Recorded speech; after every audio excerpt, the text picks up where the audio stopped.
Good morning, dear students. Let us learn the chapter Darwin Diaries.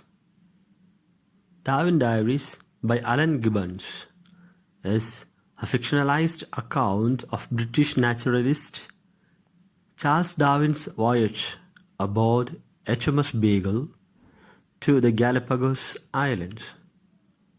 The story is narrated by a fictional character named James Kincaid, a 10-year-old boy who accompanies Darwin on his voyage and puts down all the interesting information and sights in his diary.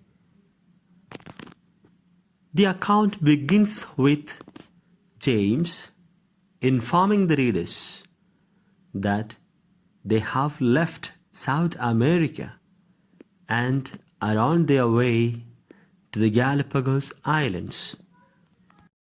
The archipelago consists of 15 islands, all formed of volcanic rocks and existing on either sides of the equator.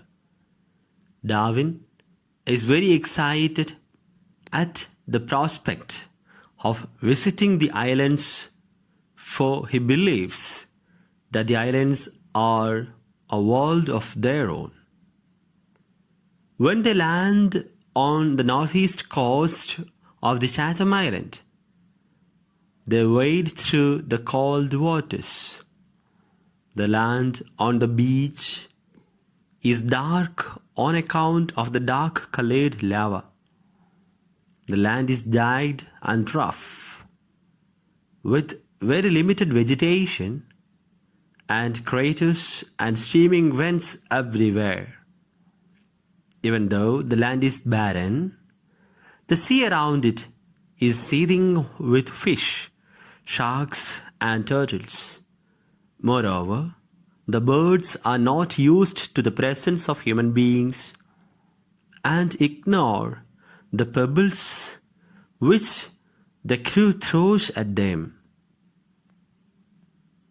The crew then comes across the sea-going iguana, which swarms in groups.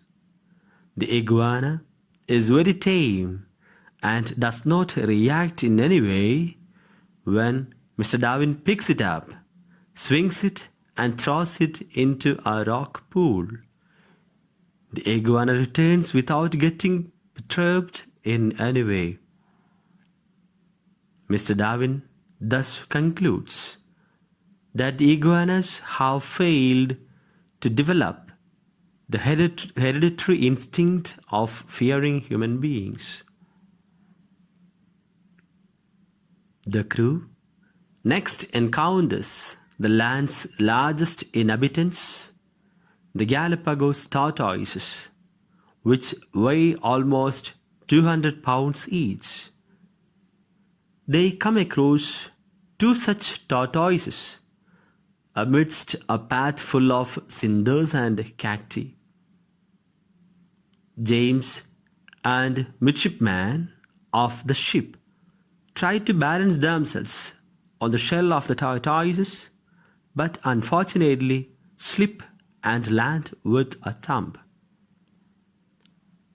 Next, they explore Albemarle Island, where they come across a different species of iguana, land-based iguana, which again does not show any kind of fear in the presence of humans.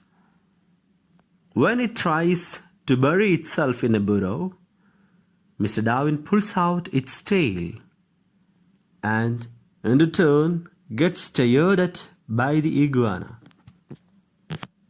James believes that it may have been wondering why its progress has been stopped midway. Finally, the crew arrives at James Island and views the wide variety of finches available on the island. The finches have different habits and features. Mr. Darwin decides to make sketches of all the birds in order to study them closely.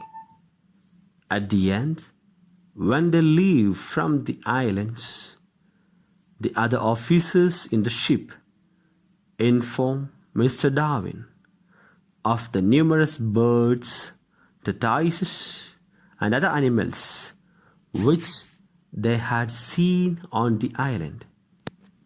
This makes Darwin think about the Galapagos Islands even more and calls it the land that time forgot. The narrator ends by saying that he believes that Mr. Darwin will remember the land all his life. This story takes the readers on an informative journey across the Galapagos Islands, a land which till date remains undisturbed and far away from human civilization.